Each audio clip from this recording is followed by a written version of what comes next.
Good afternoon, everyone. My name is Mark. I'm from Blunhouse Technical Analysis, and we are here with another edition of Chart the Markets, thanks to our good friends at FEG Token, smartdefi.com, and of course, our exchange partner, BYDFi. And if you head over to BYDFi, and when you register, enter this code, capital K, 5, capital Z, 4, capital T, lowercase p, that gets you eligible for our trading bonuses that we give away each and every session. So head over there and get your account signed up. It's an email only sign up. Now we have a very busy day in the markets today, and I'm going to take you right back to last week. And this is the beauty of doing these sessions in a couple times a week, and we can go back and check receipts. And if we go back to Tuesday, that's the candle on the farthest right side of your chart. We talked about how that was starting to look a little toppy, and we had to kind of wait to see what was going to happen next. Well, what happened next was that downtrend that we kind of saw getting a little topped out here, or this long leg, and then here's our toppiness. That was our early cue, wasn't it? That there was something going on here on the daily. And on Thursday, which is this candle here, I remember we said, you know what? Let's look for the next level down. And the next level down was 100,946.90. Happy Tuesday. There we are. Right at that level. Matter of fact, we pierced it a little bit. Again, this isn't pin the tail on the donkey. It's not about being predictive, although that's what it seems like sometimes. All we're doing is following price based on a methodology that's obviously proven to work. What are we doing? We're taking the guessing out of our trading, and maybe some of the unnecessary thinking. We know that when we break one level, we find the next. And when we dropped this level down here last week on Thursday, all we did real quick was just line up some past price. The bases of these two candles, kind of getting into the wicks of these two in here, and then cutting through a little bit into here, and then if you go all the way across, you'll see it. It's not pin the tail on the donkey. We're not going to be perfect every time. That's not the point. The point is to get you at the right place at the right time, and with plenty of advance notice, so that you don't get hit by things you didn't see coming. All we did here was just follow the chart. We know what price is going to be attracted to. And I know a lot of this stuff seems really repetitious. Well, that's because it is. Get over it. Part of being successful at doing this is understanding that what you're witnessing repeats time and time and time again, and you can't fight that. And that's kind of why we have these, it appears, this instinctive view on where things might go. Not always right. It's all it takes is money to turn this thing around, right? But the fact of the matter is, we knew this was toppy. Let's take some of the noise out of here. Let's go to the weekly. What do we see on the weekly? Why do we do fractal analysis? So that we can see all the things that we know affect price in a particular way. Double bottoms, double tops, support and resistance levels, benches of past price, all that stuff. So here's the weekly. There's the level that we identified, and here we are sitting on it. If you go back to a few weeks ago, we see this all the time. Are you trading above the 20, the 50, and the 200 on the weekly chart? Yes. So at some point in time, you know you're going to come back and start to check levels. Been riding the 20 here for a while, getting support, but starts to show a little weakness. There's your signal. You're going to take it or not. It's up to you. I don't know, maybe Michael Saylor said something that day and you bought what you thought was a dip. I have no idea. All I know is that there's your early indication, right? Flat, flat, flat, flat, can't break through. What do? You retrace. Support from the 20, push again. Following week's candle, 2 equal tops. Divergence starts, all that stuff we talk about all the time. Following candle gives you a sell signal. And here we are, right at that level. And remember, we talked about in order to get there on the weekly, you have to do one thing, and that was what? Break the 50. So instead of using it as support, if you were to close here, it's now resistance.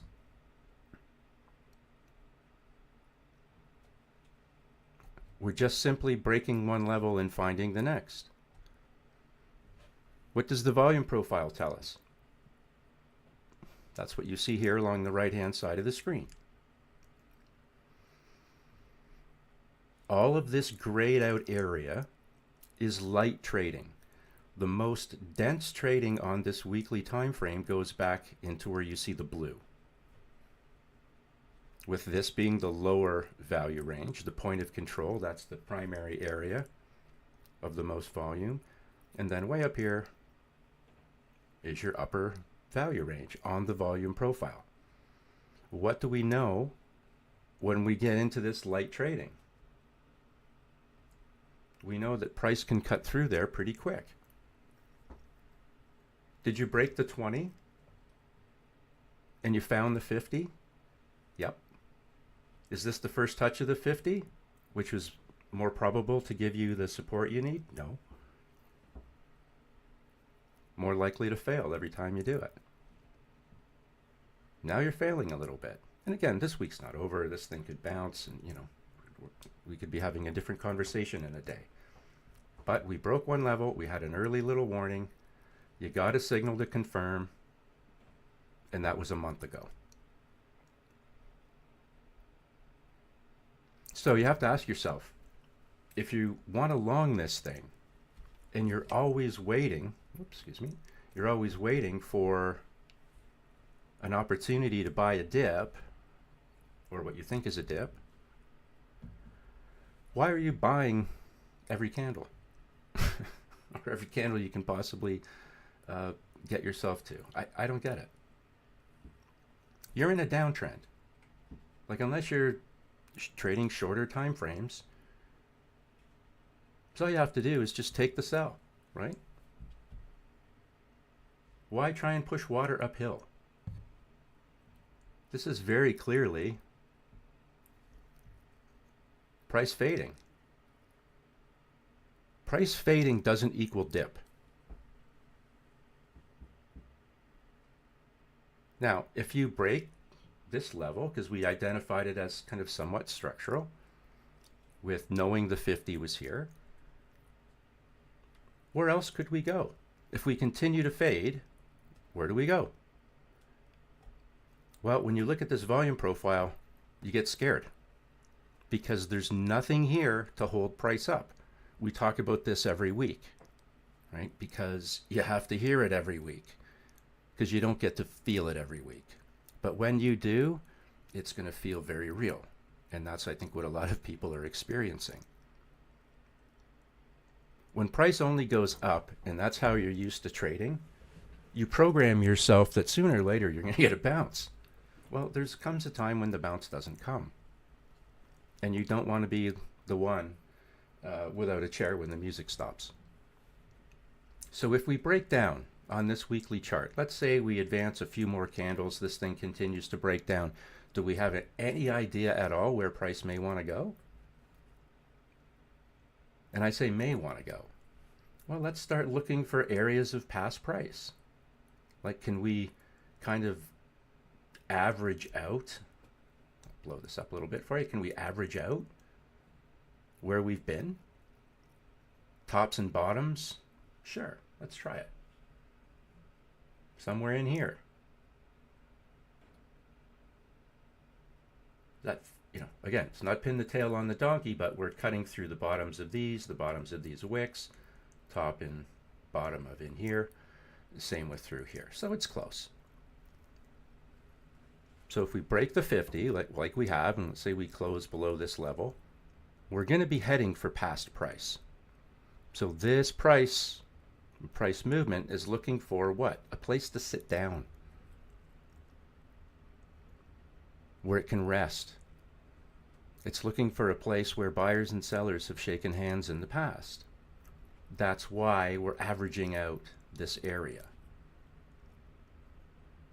So I see this area kind of as being another level that we keep our eye on as a potential target.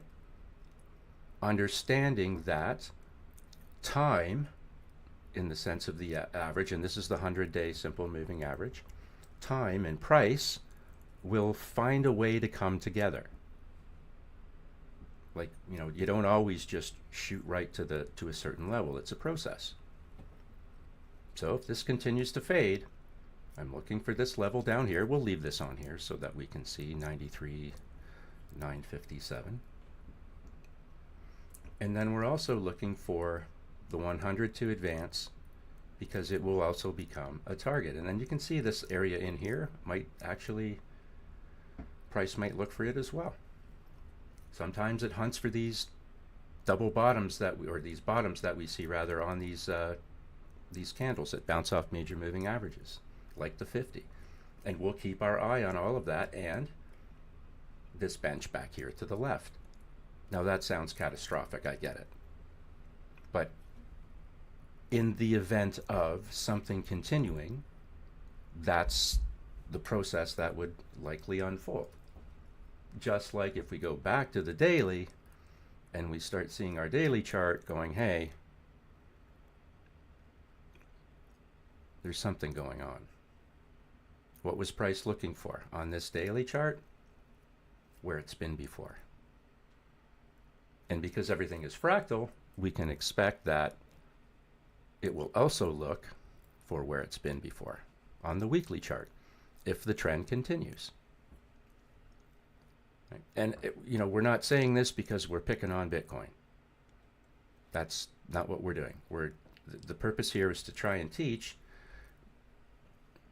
some form of easy to follow methodology where you can understand where price may want to go. Right? And these levels, like we talk about, they come in different forms, but it's amazing how they get checked off. Just for interest's sake, let's look at XRP. So here's another level that we tagged. And here we are working towards it. Why did we lay this level down?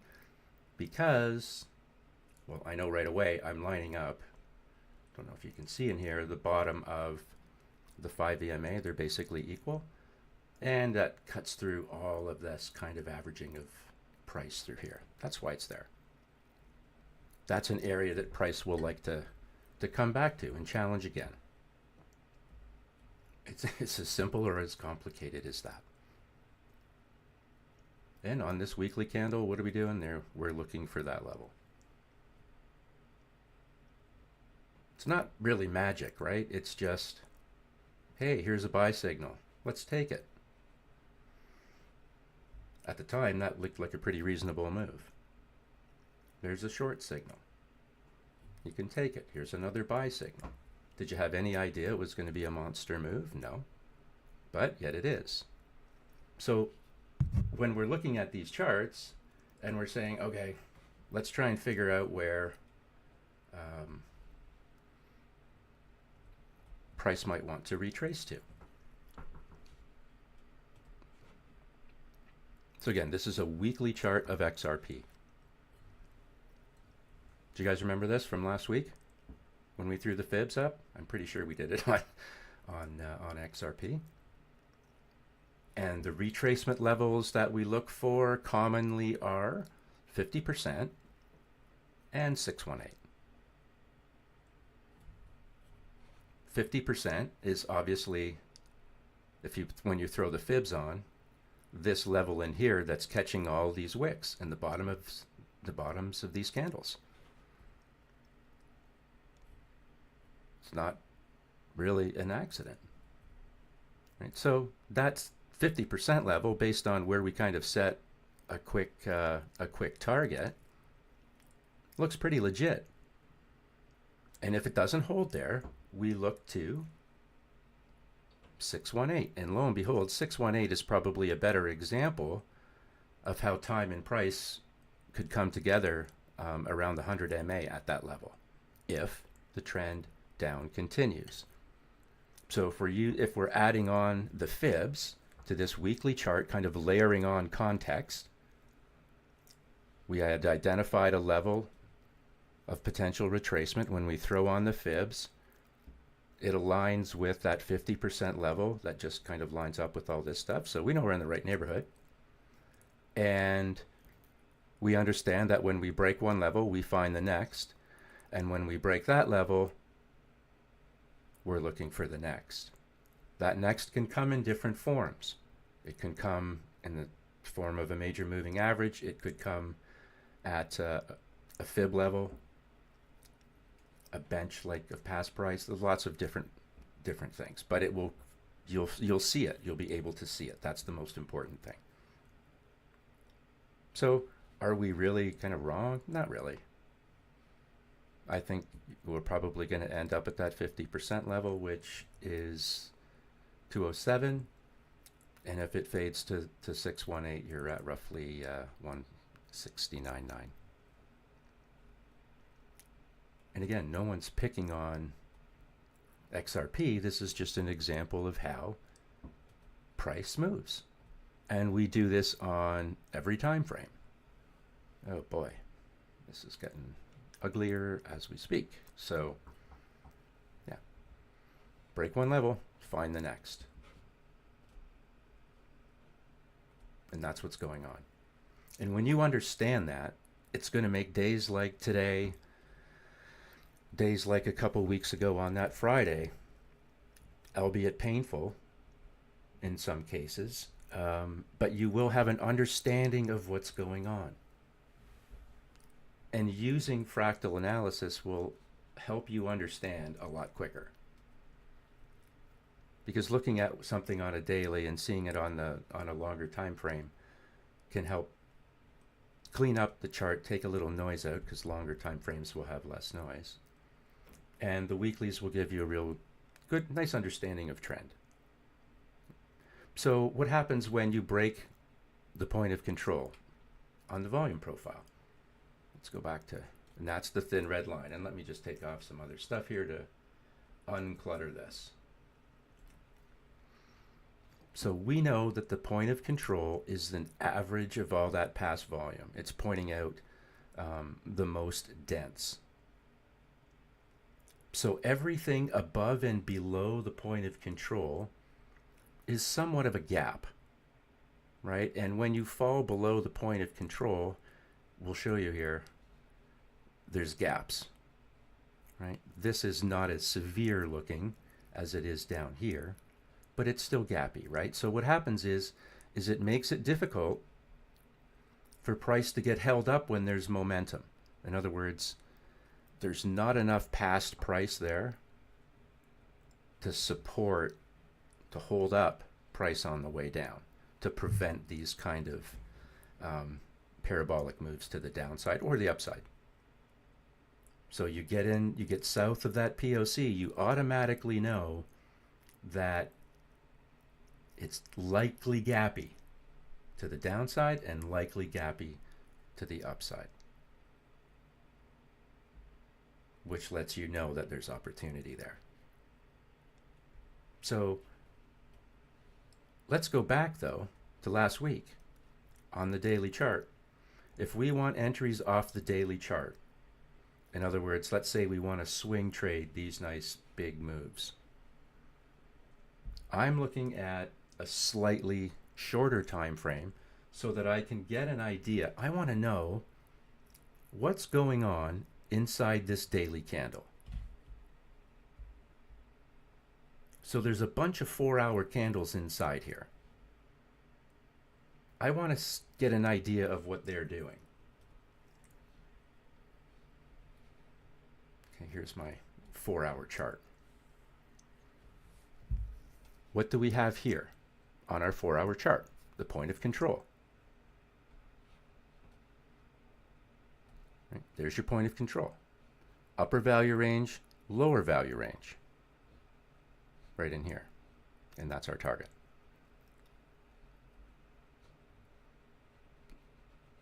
Nobody wants to go north of the POC. So we know that that is the mean for volume. That's why it's called the point of control. So if we fail a level south of it, we instinctively know that we're obviously gappy. If you would have broken through to the upside, you would have had probably a real good move to take you up to at least this level, maybe actually way up here. But no, it sold off. Here's the most important thing. On the 4-hour chart, you had lots of opportunity to look and see that there was something taking place. And at some point in this 4 hours, you would have entered this trade, I'm sure. Knowing that you're failing the point of control, knowing that you're gappy beneath it. But you don't know what comes after this current candle. You just don't. It just so happens that it's a significant runner. But is it not advantageous to know up here that you get confirmed signals to short? Yeah, I think so. Because what happened? What happened was that you end up entering off that 4-hour with confirmation, and then it kicks in on the daily. So where does that leave you? Well, it leaves you with a great entry on the daily. Like, this is not about picking wicks and stuff like that. You just want a good entry. This is a really good entry up here. Well before your daily signal to sell. And when is everybody talking about these charts and these moves? Well, today and yesterday. But you're in up here, right? Because you had an opportunity to enter on the 4-hour with confirmation. There's a chance that that trade could just and end up being a real good trade on a 4-hour, or it could turn into a runner, which that one obviously did. And then everything that we do on a regular basis kicks in. Now, because you're in up here, you're breathing really easy now. Price continues to fall. You start to see the money come out because the 5 turns from white to red. You finally get your signal. There you see the crossover. The divergence is already showing early. There's your cross. There's your confirmation. And then price just can't get above the T line. And you understand that these 3 green candles are just green candles in a downtrend. Because why? They never had the momentum to pull the 5 through the T line to break the trend. That's one of the mechanisms that we're using that fires our script. There's other things going on in the background to try and filter out noise. But what you can see in this divergence is the trend. And that's really important. Because you have a good entry up here, you're like, yeah, you know what? I can deal with these dojis for a couple days. That's not going to freak me out.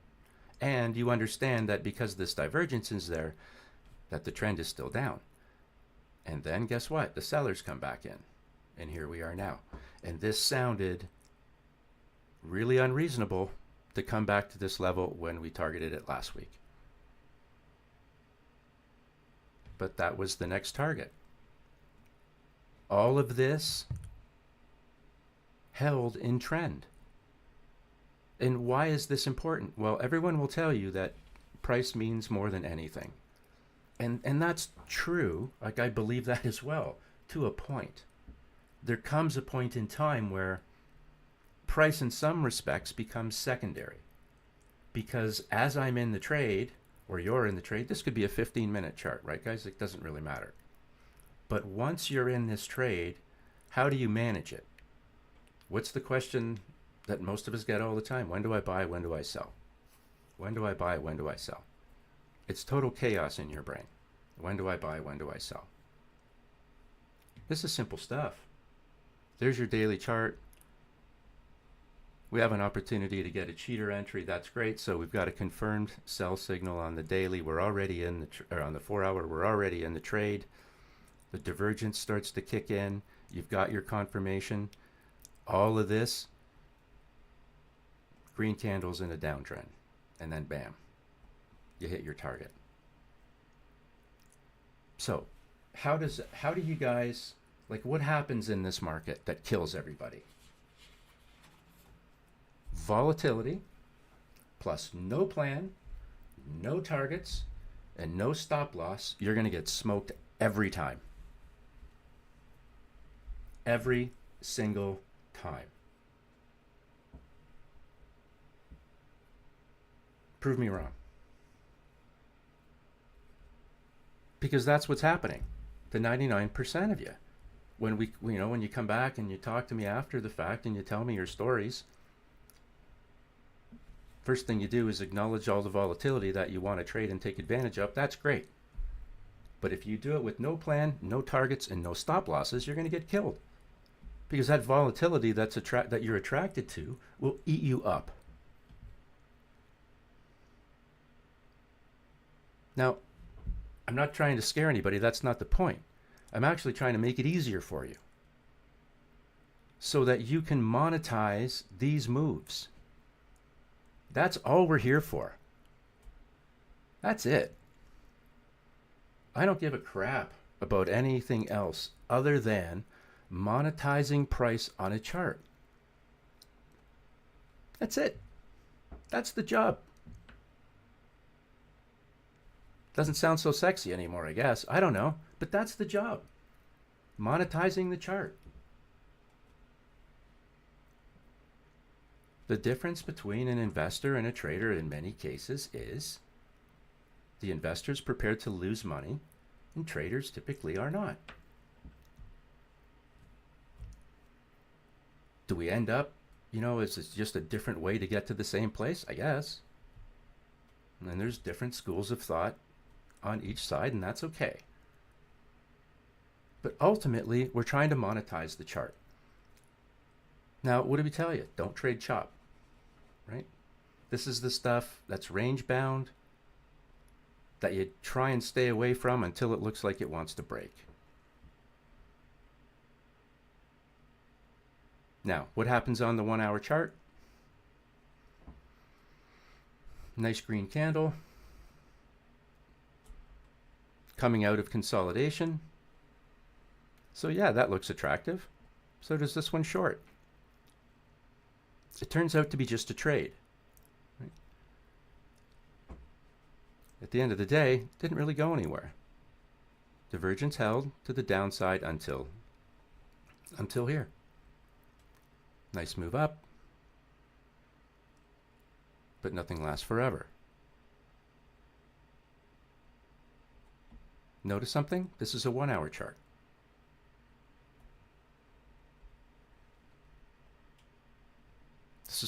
This is why I use this thing. There's a signal. It's up to you whether or not you want to take it. I get it. You can't take everyone.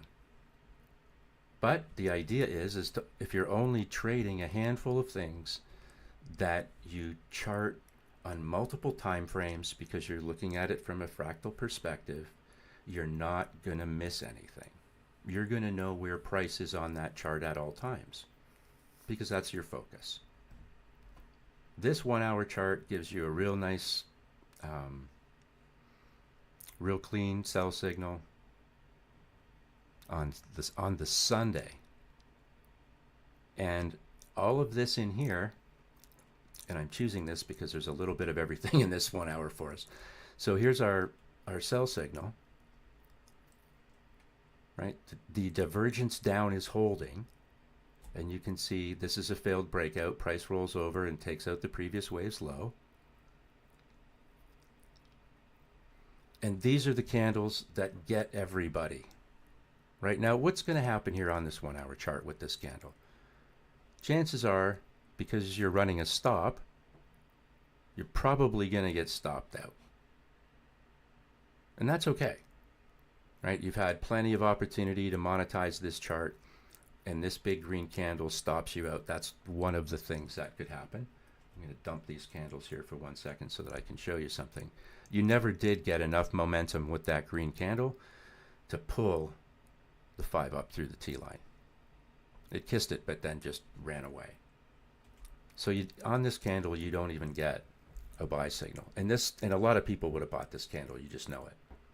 What's the next candle give you? Yet again. Right. So what is this big green candle on this 1 hour chart? Is a flush candle. But it's not the end of the world. It gave you an opportunity to re-enter the trade, to continue to monetize the chart. Everything looks, great to the upside here, but we never got confirmation, and this is why we wait, right? We never did get confirmation that this candle was a buy candle. It was just a flush candle. Never fired any kind of a signal on the 1 hour. May have on the 15 or the 30 minute, but it certainly didn't on the 1 hour. Following candle, boom. And if you were long here, you're scrambling. Right? But this is an opportunity to go back short. And at no time in this move did you get a sell signal. A buy signal is what I'm saying. Sorry. Not even yet.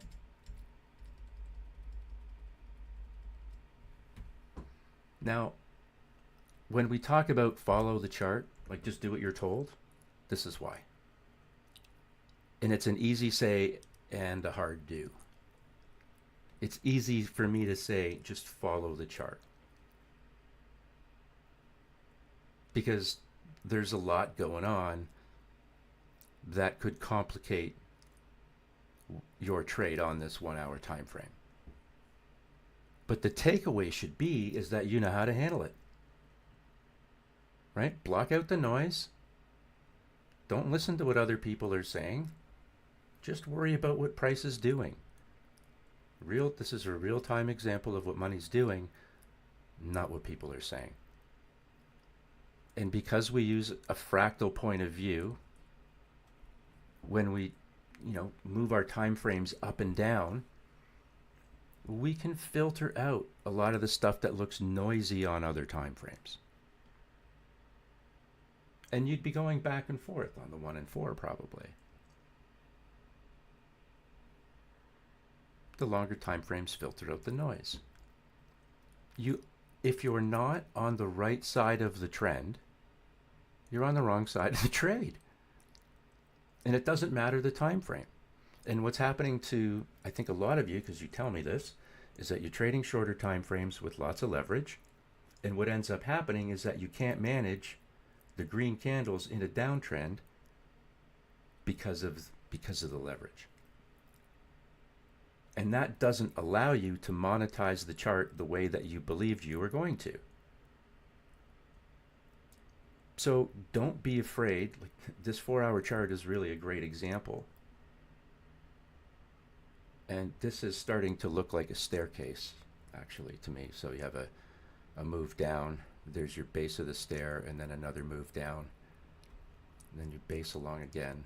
These are consolidative moments, sure, but nevertheless, it's looking a little staircasey. But you know how to handle this stuff. If you're on the wrong side of it, if you're long in this downtrend, what exactly are is your upside potential. If you're long in this downtrend, what is truly your upside potential? It's pretty limited. Over here to the left, if you were short in this big leg higher, that would be problematic. And there are people that are going to be trying to short this trend move higher each and every day. And they wonder why the exchanges make a lot of money. If this is the trend, why do you want to be on the other side of it? What's the prize?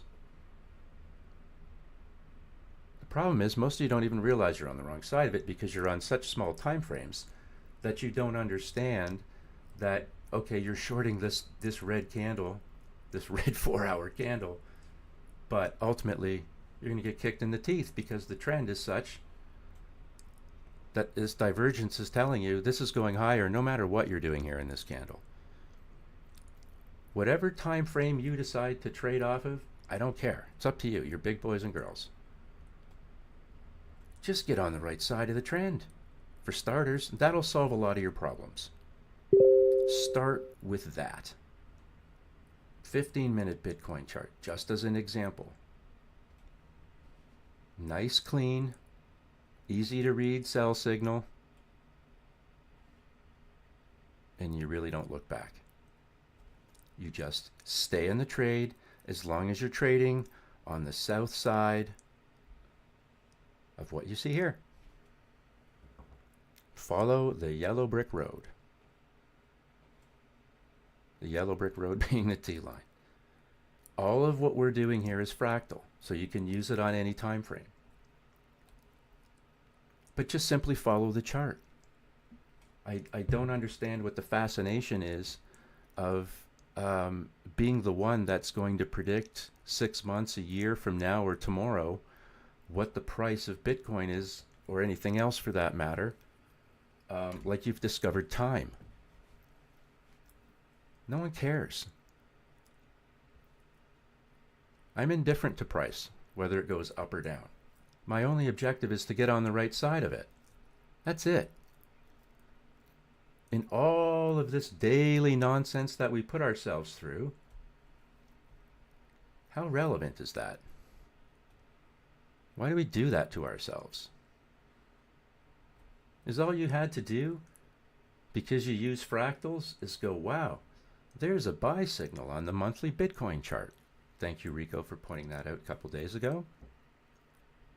And is all you would have had to do is put your feet up on the desk from that point forward. Because all that's happened is that our level that determines trend did nothing but diverge and move higher, maintaining the divergence, and price maintaining to trade above it until this month. Like, that's a year and a half. In the daily anguish that people go through, what, you know, where it's going, what it's doing, who's going to do this, who's going to do that. Who cares? Just follow the chart. Like, literally, who cares? It doesn't matter. Does it matter to a trader that oil's gone down for a year and a half? No, as long as you're on the right side of the trade, like anything else. Who cares about all the other stuff? Which brings us to our next ticker. Palantir. Here's the daily Palantir chart. We know there was earnings yesterday. Is all I heard for the last 2 days, or even 3 days, is chatter leading up to earnings, and then the day of earnings, and then obviously today. Does anyone have any idea when we should be actually paying attention to the chart so that we don't have to listen to all that BS about what people think? How about down here? Or because we're going to swing it maybe on a shorter time frame, we can catch another quick entry, better entry. And I think we have an opportunity to do that. So go back to the 4-hour chart. You know you're leading into earnings because all you do is talk about it, but you're too afraid to do anything about it because you want to wait for earnings. Why? Is the smart money waiting for earnings? Oh, what's the smart money? The smart money knows the stuff that you don't know. How about that? Let's start with there. All the stuff that you and I aren't entitled to, like because we're not part of that big club, whatever that is. Just not in the know on this. Maybe we kick ass in our football pool, but we're not on the inside here. So is all we can do is watch the fingerprints of money. Right? That's what we do. The fingerprints of money show up in our technicals. The in and out, the sell, the buy, the momentum, the sell-off, all of it, we can pick it up. And it doesn't have to be complicated. This big, massive candle that ends up, again, getting an equal bottom, next candle, equal bottom, green starts to show momentum to the upside. You're not going to ignore that. Next candle, another monster on the 4-hour. This is in the mid. This is at 9:30 in the morning, so the market's just opening. Then you get your buy signal. This is the 23rd, 22nd and 23rd. But everybody's just blah, blah, talk, talk, talk. Meanwhile, the move's already happened. Like, come on, people, wake up. Like, where are we? Like, what fantasy world are we living in? Is all we're doing is talking about on Twitter what's Palantir's going to do on earnings. Meanwhile, the thing's taken a massive walk. And if you're playing options up here, the move's already happened. If you're long. So you have absolutely no wiggle room. Or if you're using margin in anything like this. And what do we see? We see price moving up higher because it's in a trend move, trading on the north side of all of this stuff. And then we start seeing this. Points and flats indicate changes in direction. They do so because they're picking up large movements of money in or out. This indicates out. Reverse it, it would indicate in. And here's today. So what was price looking for? Let's go to the daily. Remember last week when we talked about when price took a big fall, how we always try and have orders in at levels that seem ridiculous because one day they may get hit. In the event of a breakdown, current price looks for past. And what did it find? Today. Gap down, wick the 20.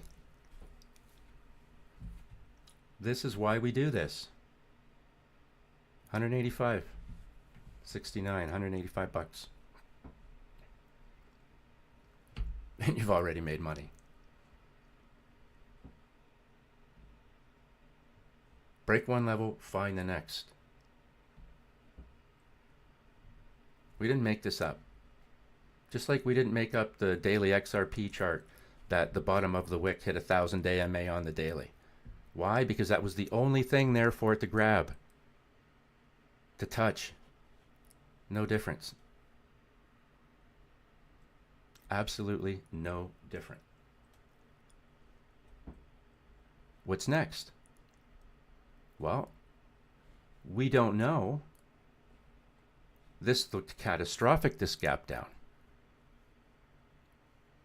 Wicks the 20 and bounces.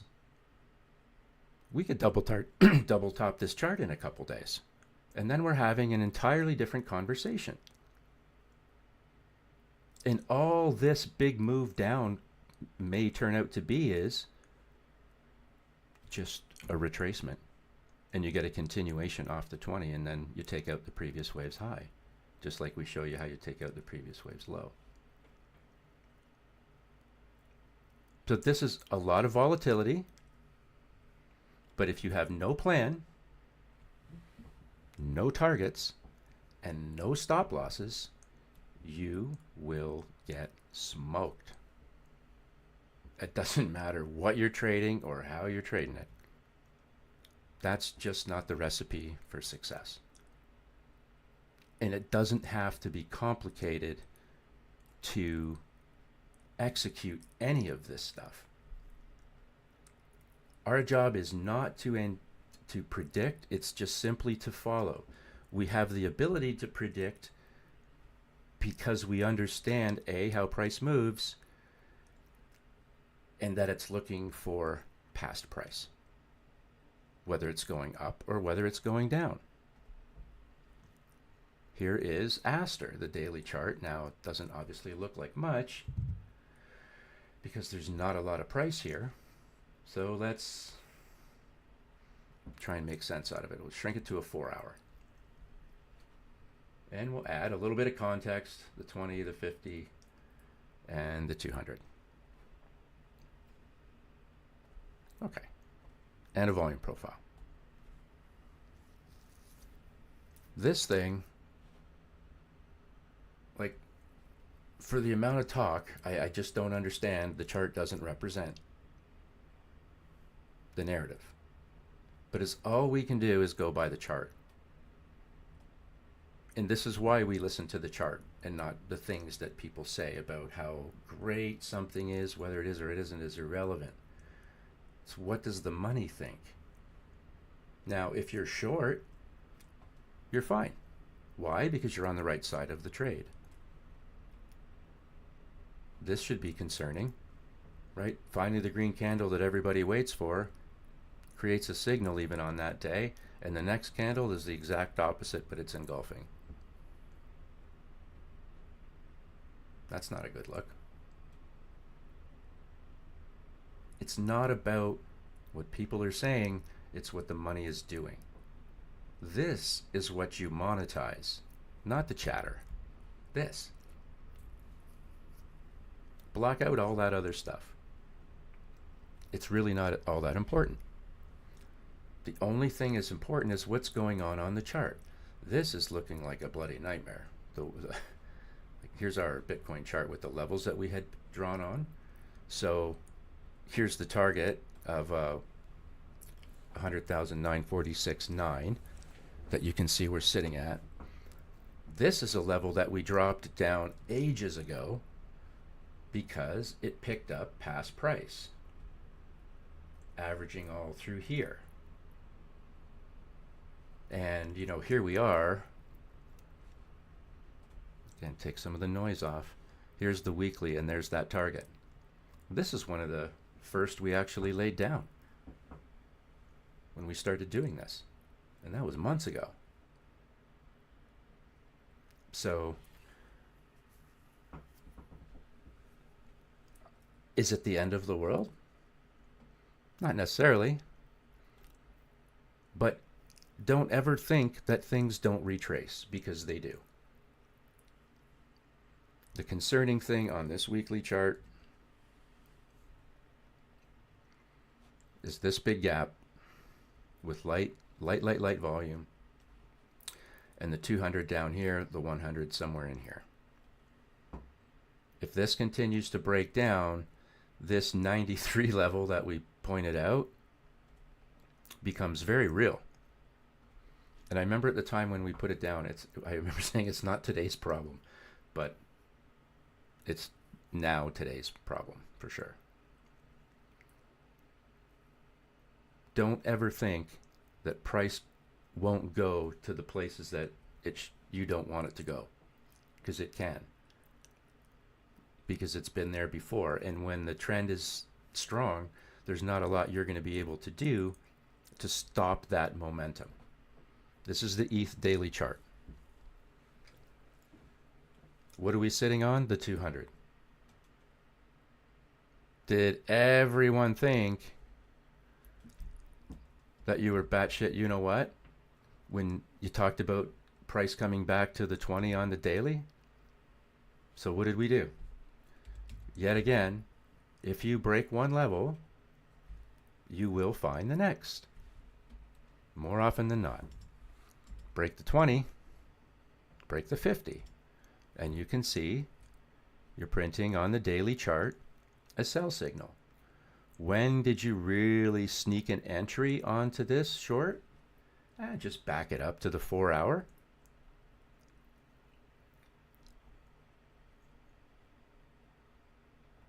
Couple opportunities, right? Looks very similar to the Bitcoin chart we looked at. And here you are, breaking the 20, breaking the 50, retesting. You breached it a little bit, but it ends up, what do you see at the top? There you go. That's what you'd be looking at.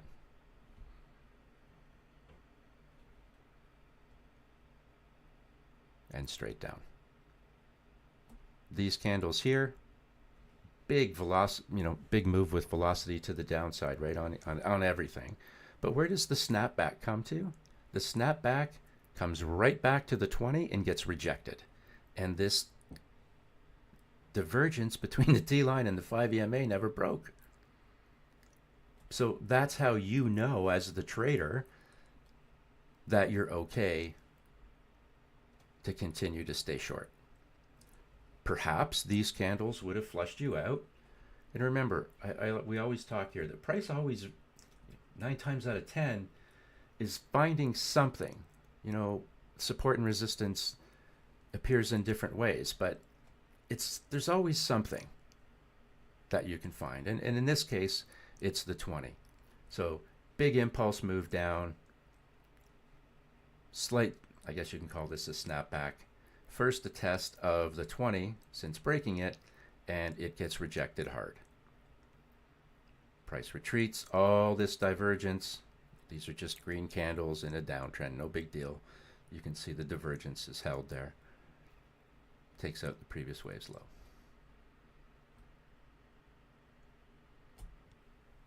And because you're indifferent to price, when the trend changes, you don't interpret it as, oh darn it, I'm wrong. You look at it as, oh yay, more opportunity. Right? So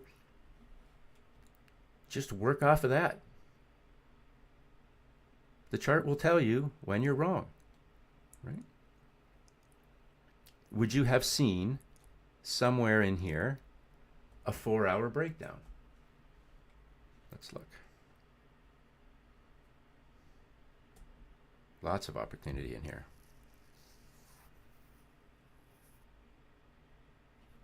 Notice how organized this is.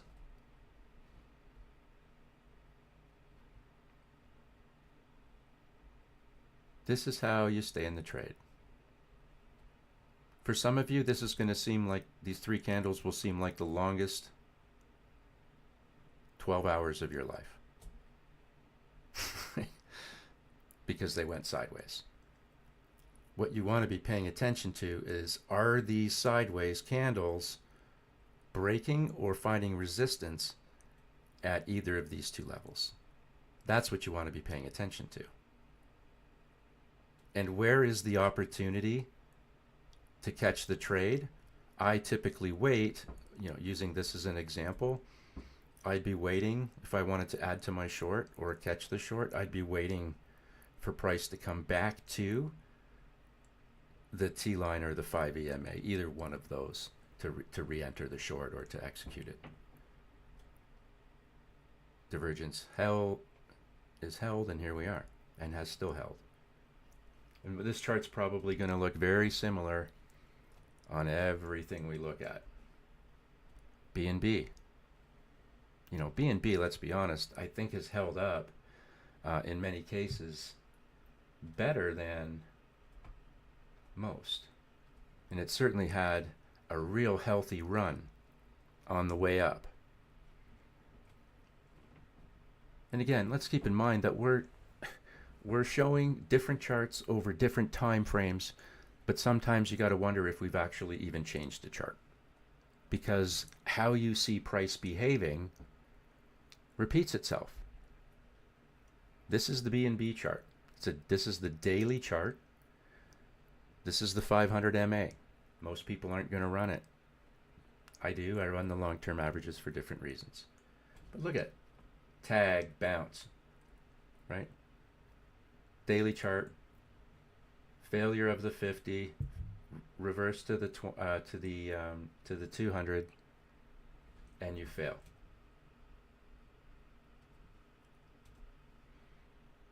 All in here. Right back to the 5, you literally wick it, you bounce up. All of this stuff here is heavy resistance. Along the 200, chatter, chatter, chatter, eventually fail, right back to this level. Now, if you weren't running it, you wouldn't really know of any significance what it's hitting. To know that it's hitting a reference of past price is important to me. If the 200 is important for various different reasons, then I have a list of reasons why this is relevant. Ultimately, here's where your big move, actually the move comes, off a dip right here again at that level. Get a nice signal. All of your moving averages are twisting together, which is telling you that's like highly consolidative, and then price takes off. Now again, this is just your daily chart, right? But is all we're paying attention to here, not all, but mostly, is the trend. Are the red candles in this uptrend relevant? Sure they are. But they're just red candles in an uptrend at the end of the day, and that's my takeaway. Because that allows me to stay in a trade for a longer period of time. This would have been, if you took this daily signal, understanding that we're probably looking at the 4-hour chart, so we might try and get a cheater entry, but nevertheless, there's your confirmation, and price takes off. This is going to feel like a lot of time. Like, when did this take off? In June, and it doesn't really start to fade until July. So that's a whole month of being long, watching the odd, red candle making you nervous, listening to all the stuff that's going on in the background, trying to determine what you should be doing next. This is a great long trade. Probably time to take your profit at some point. You won't have to see too many of these red candles to go, you know what, it might be time. And what else are you doing? You're looking at longer time frames so that you can see, shorten this up, so that you can see what you're failing and where. So when we look at the weekly, and I know we talked about this last week, if this move down continued, that would put the 20 in play. I didn't think we'd hit it like this quick, but here we are.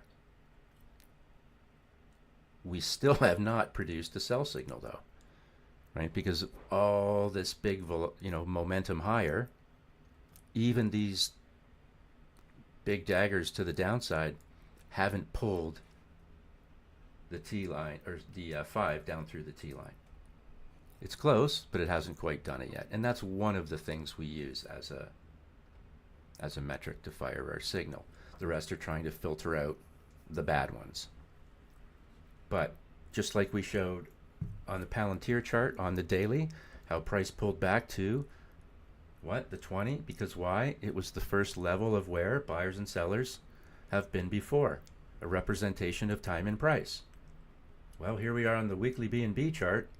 And what did you wick today? The 20 MA weekly. Current price looks for past. It is as simple or as complicated as that. It doesn't matter what we're looking at. This is CFX, something that I think a lot of us were kind of playing around with at one time. You have to follow the chart.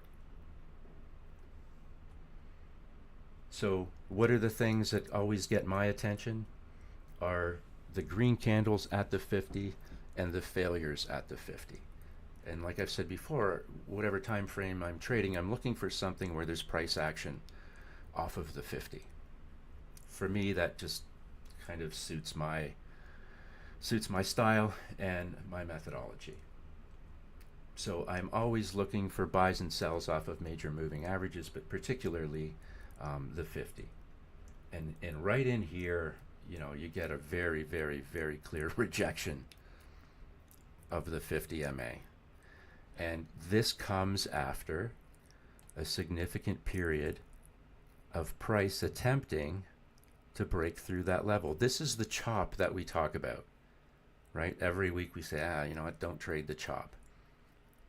Are there little trades in here? Sure. But if you're swinging it, that's not what you want. Failures of the 50 are the ones that get my attention. And this one I like because not only does it fail, actually by touching it, which does mean something to me anyways, getting a sell signal right after it, gotta like that. That sell signal produced a doji that closed below the 20 MA, also bearish. Not to mention the divergence that had opened up, showing you that the momentum, the selling, was pulling things to the downside. You don't know what comes after this daily candle.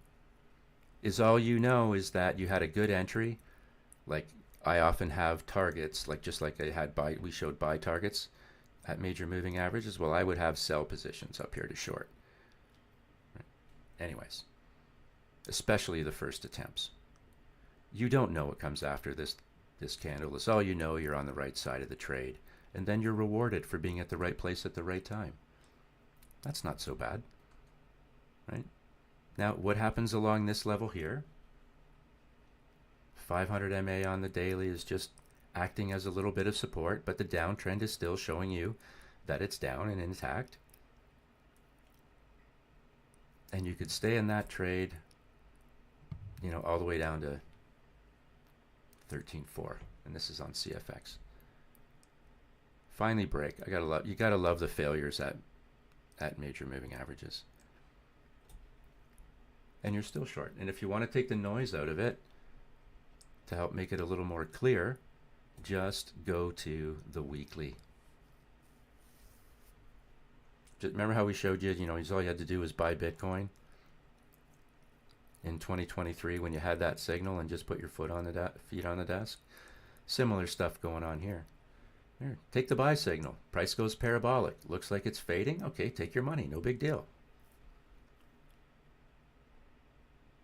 But buy all the way down no, that's not why we do this.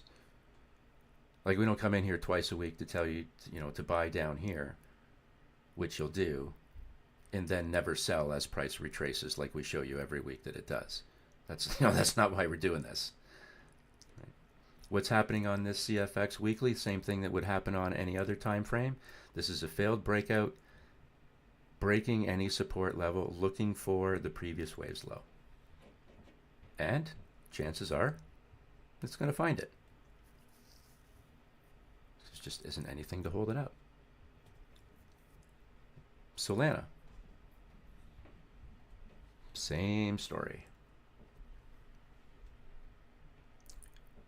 You can't will price higher, right? When we talk about the ebb and flow of the market, the inhale, the exhale, what are we talking about? We're talking really about what you're looking at here, right? You've got nice move higher, and we can take the noise out of that leg by looking at it on the weekly as well. But you're getting continuation off the 20 for support. Great. That's the move higher. Here's the exhale. Right? There's the inhale. There's the exhale. Inhale, exhale. Inhale, exhale. That's all this is. This is the ebb and the flow of the market. And to take the noise out, let's look at the weekly.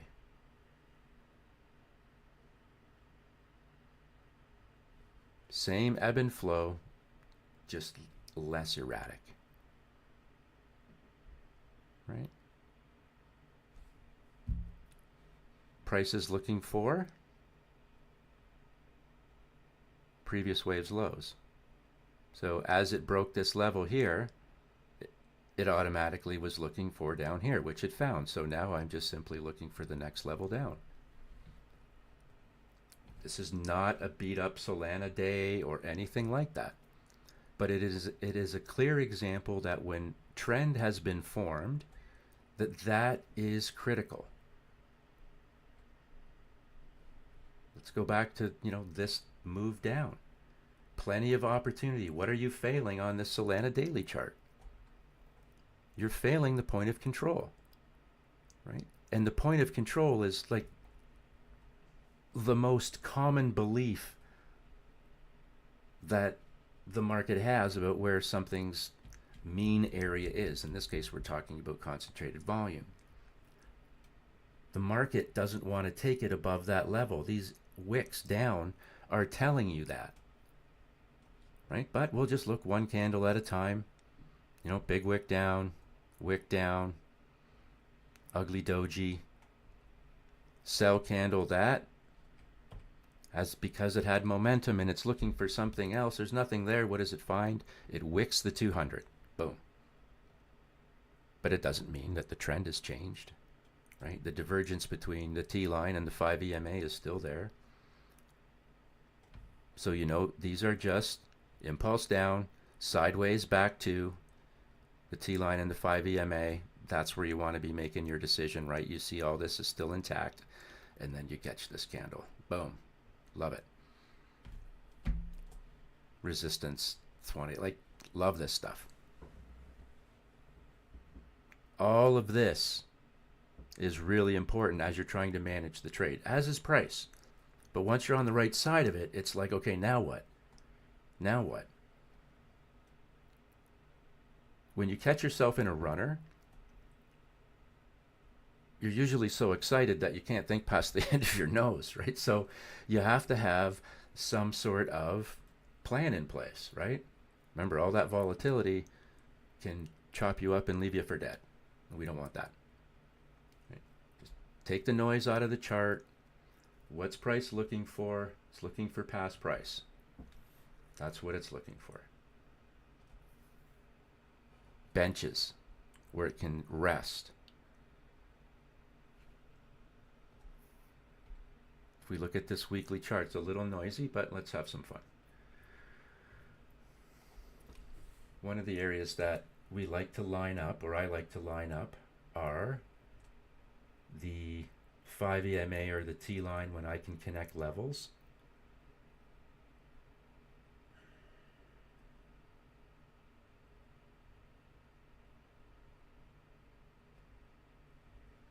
Something like that.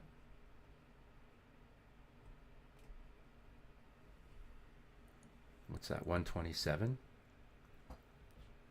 So I think what price is looking for is somewhere where it's been before. We could even go so far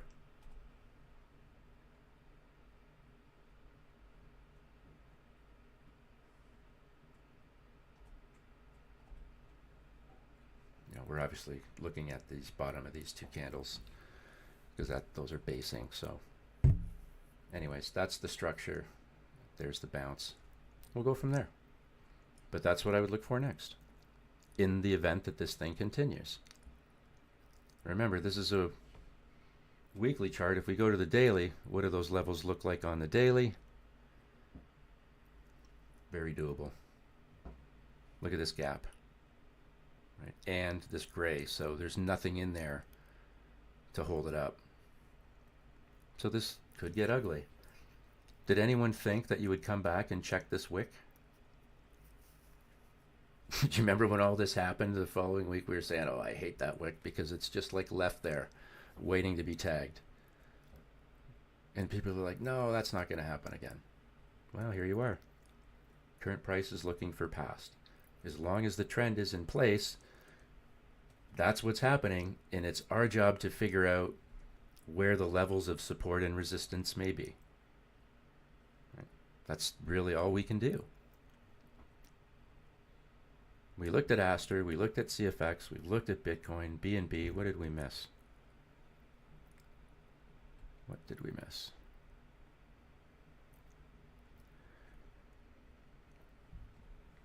Let's look at the, this is the chart for YM, which is the contract for the Dow. So, and this is a daily chart. So when we look at the daily chart, we've had 5 days of red candles that have done what?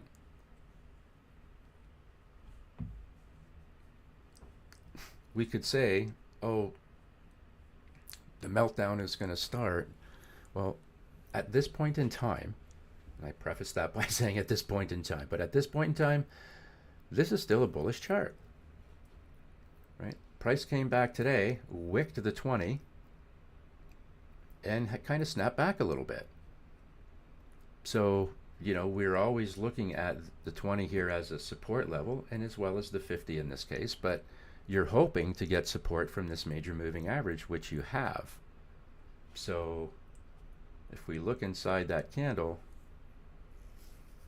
it was 9 o'clock.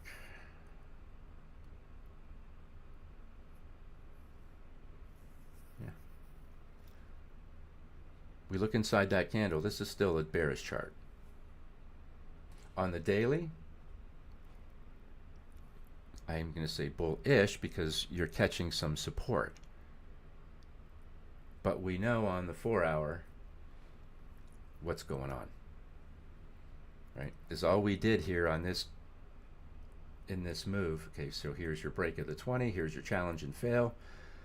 Test the 50, all this fails again, here you fail again. This was just bullish moves in what is still a downtrend. So the fact that this 4-hour candle failed to stick above the T line and failed to stick above the 5 EMA still maintains its bearish trend. And if this is a failed breakout, price would roll over and do what? Take out the previous wave's low. And of course, maybe this is the wave. So you have, you know, first wave down, a little bit retracement higher, next leg down, little retracement, next leg down. Is that the one that gets you to the 200 on the 4-hour? And the 4-hour or the 200 is our most basic bull bear indicator, so you'd want to make sure you hold that. But this allows you to see inside that daily candle so that we can have a real strong understanding about what's going on. And we know that the draw for price is, so this downtrend, what were we looking for? The 20. So if you believe this was a top and you wanted to short this, you would instinctively look to the 20 as a downside target. And just for fun, because we use fibs, fractal analysis, let's take this wick. Again, it's which wick do you take, right? So if we come back to the 20, well, that would instinctively be a target. But how do we validate that that's probably in the right neighborhood? Well, when we flip some fibs on here, the 50% level is right in the same neighborhood as the 20 MA, and I don't think it's going to change too much if I was to take this wick, but a little bit, nothing worth. But that's what we're looking at. So if this is your top, if you believe this is your top and you're going to short up here on the daily, you have to have a target, right? Because if you have volatility with no plan, no target, and no stop, you're going to have a problem, right? That's how people blow themselves up, right? If this is where the top is, you know, and you get an entry somewhere, there's a reasonable area to look at for a stop, right? Like you'd be saying, okay, geez, if price kind of broke through there, it might get a little hairy for me. Might not want that to happen. So you can get a good entry. You can have a reasonable stop. And then price moves. And if you got stopped on the way, well, then you re-enter. It's no big deal. And then price fades right to the 20. So if you're short at what you think is a top, you're always looking for a level where price has been before, because in all likelihood, that's where it wants to go. It's just familiar. Nothing more, nothing less. It's just familiar. And that's why it's drawn there, and we show it all the time. Different time frames. Now, if we don't hold, what happens? We break one level, we find the next.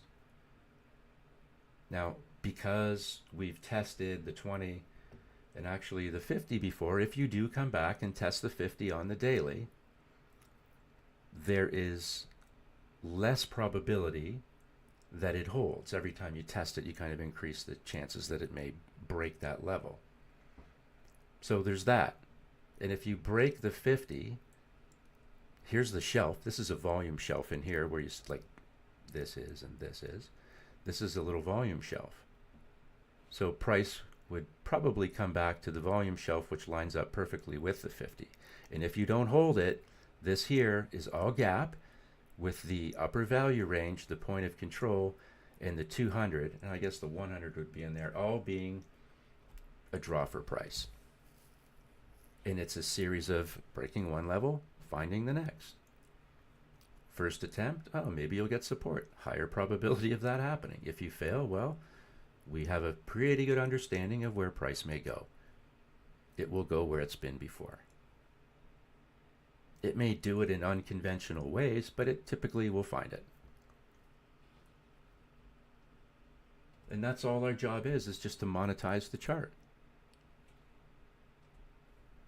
Nothing more, nothing less. If we go to the Binance chart on, this is a trend spider chart of Bitcoin. And sometimes just having a different look helps you see things differently. And one of the reasons that I like Trend Spider is that the the anchored VWAPs. So this purple line here, this is a daily chart, weekly chart. This is the anchored VWAP for volume. And this dark blue down here that kind of fans out a little bit as well, that's the anchored VWAP for price. And I typically find that price will always come back to those anchored VWAPs, either the volume or the price one. And you can see in here, like for about a month, 4 weeks, you had support. Price just came right back to that anchored VWAP and held it,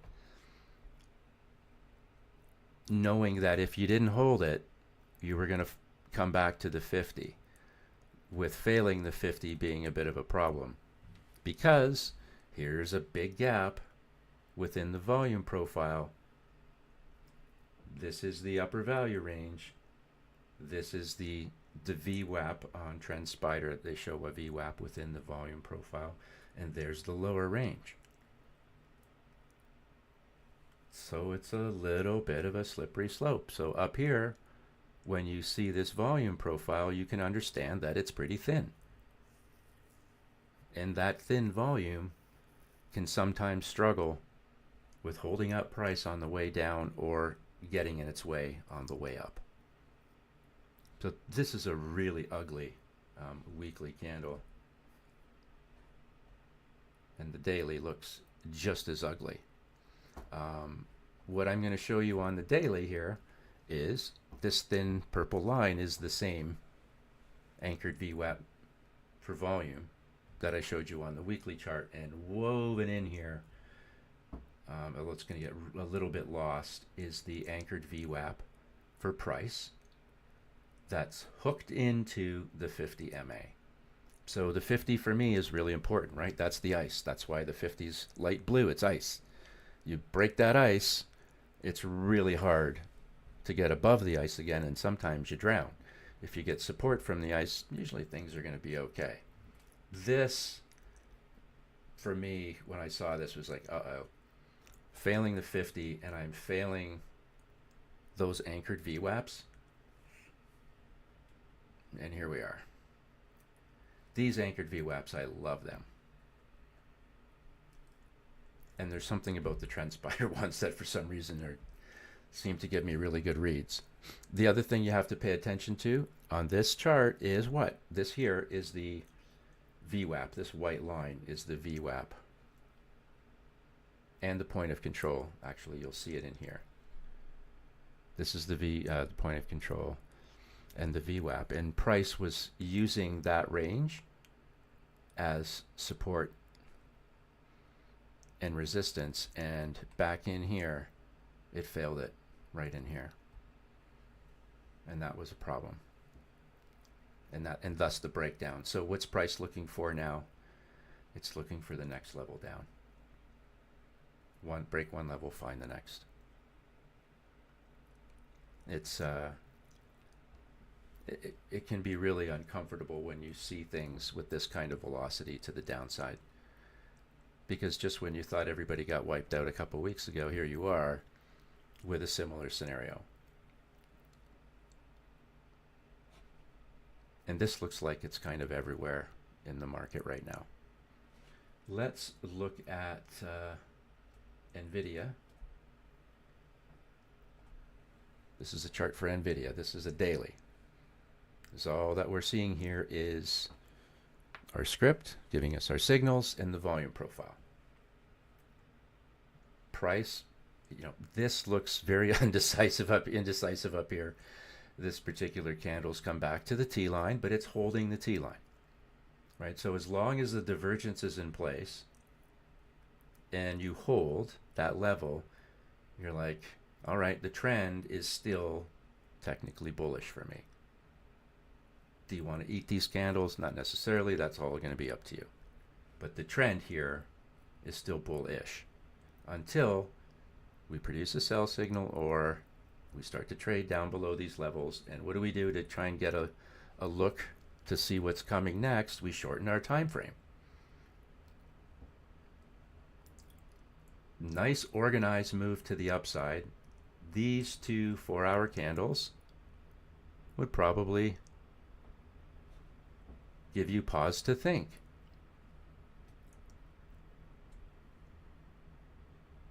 I don't think you need much more pause than that to realize that this, although on the daily it doesn't look completely broken, on the 4-hour, that's giving us a look into that daily setup, is telling us that it kind of is. Still hasn't produced a sell signal, but that's not far behind. And you're in what? Light trading, all this gray, gappiness, with the draw for price being the point of control and the upper value range. And when we start to layer on just a little bit of context, there's your 20. So we know that price is going to be looking for, at least on this time frame, the 20. Why? Because it's been there before.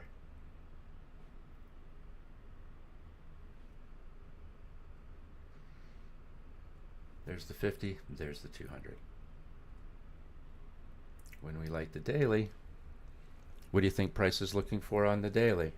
This is really doubly toppy looking, but anyways, what's price looking for? It's going to look for the 20. If it breaks the T line, which it looks like it wants to do right now, it'll eventually find that. Break one level, find the next. It likes the 50, so I wouldn't be surprised if it comes back. And this here is a volume shelf because you're in a gap. To the right, that's all gap. And there's the shelf. You fail this, we've already identified this level, you get into an even bigger gap with stronger draw. Now, we're not saying that price is absolutely positively going there. what we're saying is if this continues, these are the levels that you look for. And here's the weekly. Ugly weekly candle, but look how far it is above the 5 EMA and the T line. This candle could pull all the way back on the weekly chart to either one of these two levels, close there, and be completely bullish still. That's just, the trend is really, really important. And because we've had such strong trends to the upside for so long, the tops of these things will require a lot of momentum down to trigger the sell signals, but the event will be very clear. You won't be able to miss it. Let's look at Tesla. I want to just go to the daily.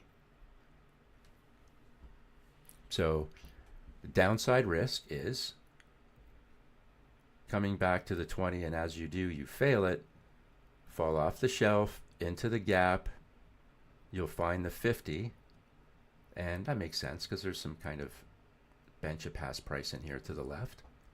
And if you fail the 50, you drop down to, obviously, into that gap, which is how you get down to the upper value range of the volume profile. There's so many stocks in equities and assets of all sorts that are trading at levels where the volume profiles show all this weakness in here. And when you don't get the momentum to keep taking you higher and you fall into it, it's like falling into quicksand. And that's not a nice feeling. Whatever else we can look at, micro strategies, or whatever they call themselves today. Nothing different.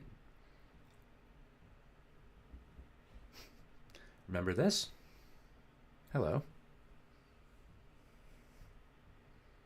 Call me crazy, but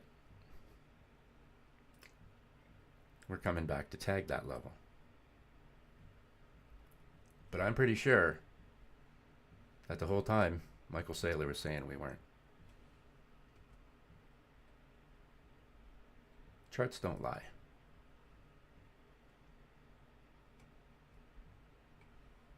Super clean weekly chart. Lots of opportunity to pick an entry to the downside. But here's the one. This first wave, first 3 weeks, bounces. So you actually could catch an equal or better than entry if you would have waited. But it didn't produce the signal until here. But what do you do on that day? You break the 20. Next day you're right back to the 50. Fail it. All the divergence stays in place. None of these candles do anything to change trend. And the whole time, what's price doing? It's looking for where it's been before, identified by structural candles, volume gaps, and other measures of past price. That's all that's going on. And you know what? I could listen to this dude talk and give myself a headache, or I can just short the stock when the market tells me to short the stock and plug my ears. I don't care what he says about anything. The only thing I care about, am I on the right side of the trade? And that's all you should be worried about too. Are you on the right side of the trade? If you are, great. If you're not, don't waste your time.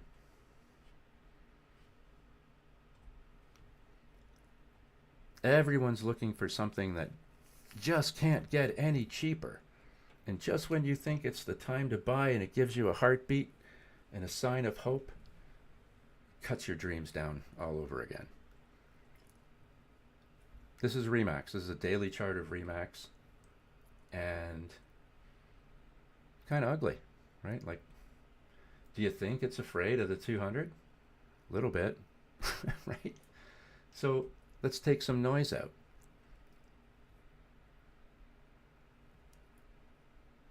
There's your weekly.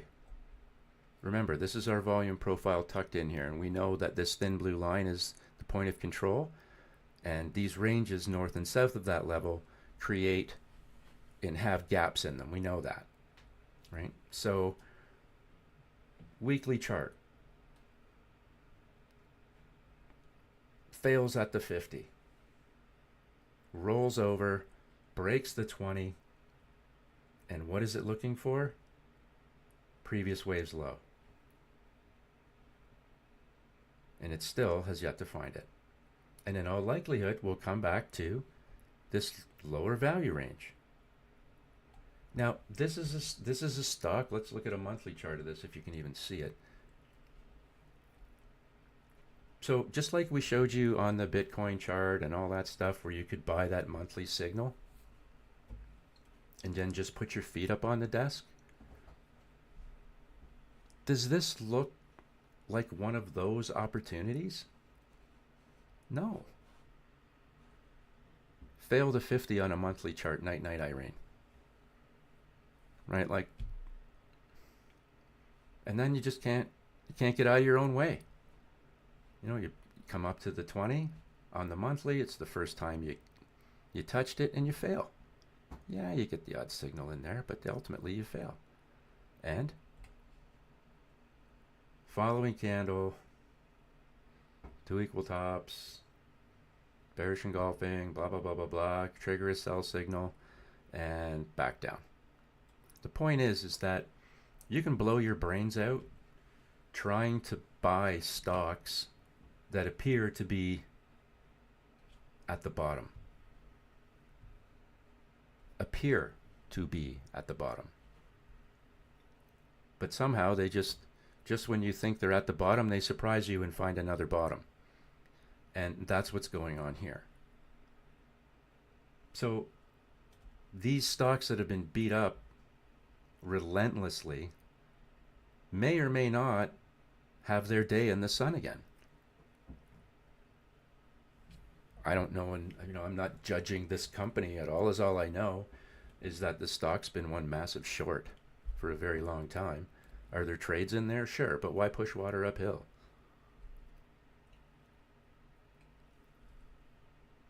Get out of the way. If you're long in here for any length of time, like literally more than a week or two, you're probably going to get chewed up. But if you were short, it's just one big massive short. Something that you can measure quite easily. It's not giving you any reason to buy it. And this was your first attempt out of the basement, rejected. It doesn't look like the second one wanted to go anywhere. What did it do on the monthly? It made a lower high. That's not good on any time frame. So be very selective about what you think what you're buying, thinking that it's bottomed, because it might not be anywhere close to bottoming. And those are the things that can really chew you up, right? Volatility, something that's beaten up, all of a sudden gets a heartbeat, but you've got no plans, no targets, no stops. You're going to lose every time. Ultimately, that will catch up with you. And that's not what, that's not what we want. We want you to be successful. As successful as you possibly can be. And the only way you're going to be successful is to be on the right side of the trades. Like this is Doge. This is a weekly Doge chart. So, and it's a mess, but literally, are there big opportunities on this weekly chart? Sure there are. Right? Sure there are. But how do you catch them? Just being at the right place at the right time. And we show you how to do that. If we have any requests today, it'll spit them out because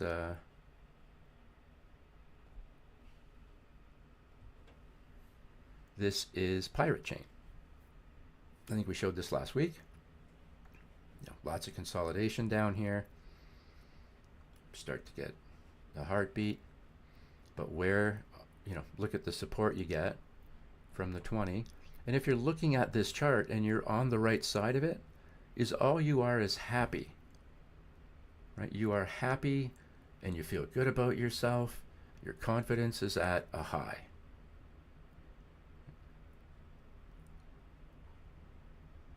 And the whole time you're saying, okay, on these days, what am I looking for? Price has got to hold the 20. It's got to this divergence has got to hold. And as long as it does, you're safe. Right? Now, then there comes the time that you're not safe anymore. Right? That price is actually pulling back. And this is where you have to decide, guys, whether you're going to be an investor or a trader. Like at some point in time, you have to take your money. You earned it. It's time to take it. What happened as this rolled over?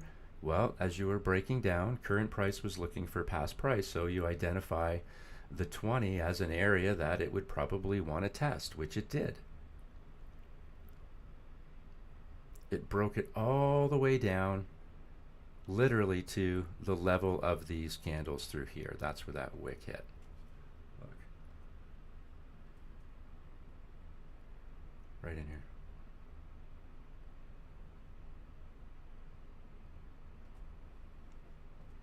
Right through the base of these candles. So what did it do? It's come back to a place it's been before. Every chart we look at, the principle of how you trade it is the same. Nothing changes, and it doesn't matter what the asset is. Whether it's crypto, whether it's a stock, whether it's a commodity like oil, or let's look at gold. Right? Everyone wants to talk about gold. Gold went nowhere but up for a very long time. Here's your daily chart. Forget about this phase to the left. Let's just work with this consolidation you see here. You got your 20 and your 50 twisting. Finally get a buy signal, and this is the one that runs. Right? Splits and starts moving right away. The divergence, you're trading on the right side of everything, right? Only get actually 2 red candles in the whole move until you get to this top. And what do we see? What do we pay attention to? Points and flats. What's this point telling us? It's identifying for us that there's a large amount of money moving out, and that momentum and volume of that selling is enough to take a short-term average, and instead of up, down, a little kink here and there, it just literally pulls it straight down. And it's that point that's telling you there's something going on. That's how you see it. We knew that when we broke down, if we broke these levels, that we would look for the 20. And if we broke the 20, we would look for the 50. And I believe that's probably what we're seeing in the works right now. Impulse down, sideways back to the T line and the or the 5 EMA. That's where you want to add to that short or trigger or kick it off. Breaking the 20, all this divergence is still intact, and I think ultimately what it's looking for is the 50. What's the weekly look like? So that level is 38.41.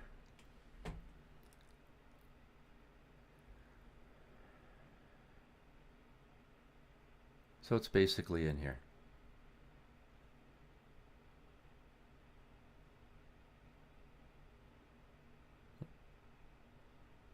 Right in here. So if this weekly candle on gold breaks the T line, that 38.41 level is the 50 on the daily. So if it doesn't hold the 50 on the daily and it starts to drop, that means that it will have broken the T line already, and that would put on the weekly the 20 in play. And it's just this process of one target at a time. Right? But you have to take the time to analyze the chart to understand, where your risk is and where your targets will be, and where the opportunities may lie to, take profits, or if it's going on the right side, maybe add to it. All of that is up to you. But we just get you at the right place at the right time. That's all we're trying to do. This is our, let's go to our monthly chart. This is the monthly oil chart, same chart we've looked at. We always talk about the divergence and the trend and the importance of trend. And on the monthly chart, you can see that it's still holding, even with 3 months of positive price pressure. Is all it did was wick our trend line at the end of the day and fail. And this wicked a lot of stuff and failed and closed basically at the 5 EMA. Next candle, drop. Equal tops. All this divergence was still there, so you could see what was going on. And what's price looking for? It's just looking for a place that it's been before. That's all. That's what I believe it's looking for. Will it get there? I don't know. It got to 61.66, so this doesn't seem all that far away. But it's just break one level, find the next, and pay attention to the trend. If the trend is holding and your targets are below, slowly but surely you'll hit them and, check them off. If it doesn't reach that level, that's not the end of the world. You still did well. But that's all we're looking at. We're not making this really hard. We're just taking advantage of the signals that we're given. That is a gift from the market that tells us the direction. First off, it gives us a safe entry, and it tells us directionally if we're on the right side of the trade. That's all we're doing, and we're indifferent to price. And if you're indifferent to price, you have the ability to take long and short trades. For those of you that aren't indifferent to price and are not comfortable making short trades or just don't believe in betting against, then you're going to have a hard time making money when the market pulls back, because the majority of the money will be made to the downside. But it's just a chart, right? It's not your friend, doesn't send you Christmas cards. It is just a chart that has a means to an end, and your job is just to monetize that chart. That's all we do. One step at a time. So, if there's no other questions today, we can end it here, and we will pick it up on Thursday. And I don't even know if I want to guess at what we're going to be looking at on Thursday. But, here we are after saying last week that we have to be careful that this move on Bitcoin doesn't continue to melt down. And if it does, as we break these levels, here we are, pointing out where we thought price may end up, only because it's been there before, just by looking at the chart. No fancy tools, no $1,000 indicator set or anything like that, no $10,000 trading course, just understanding how price moves, breaking one level, finding the next, and looking for past price, working its way through weak and or solid volume a little bit at a time, and understanding what happens when you reach those places. It's not that hard, right? Just continue doing what you're doing, and I think you're all going to be fine. Don't be afraid of the volatility. Embrace it. It is opportunity, but you have to have a plan, and you have to have targets, and you have to have stops. That's certain, right? So trade safe. We will catch you on Thursday, and we will pick this up where we left off, and hopefully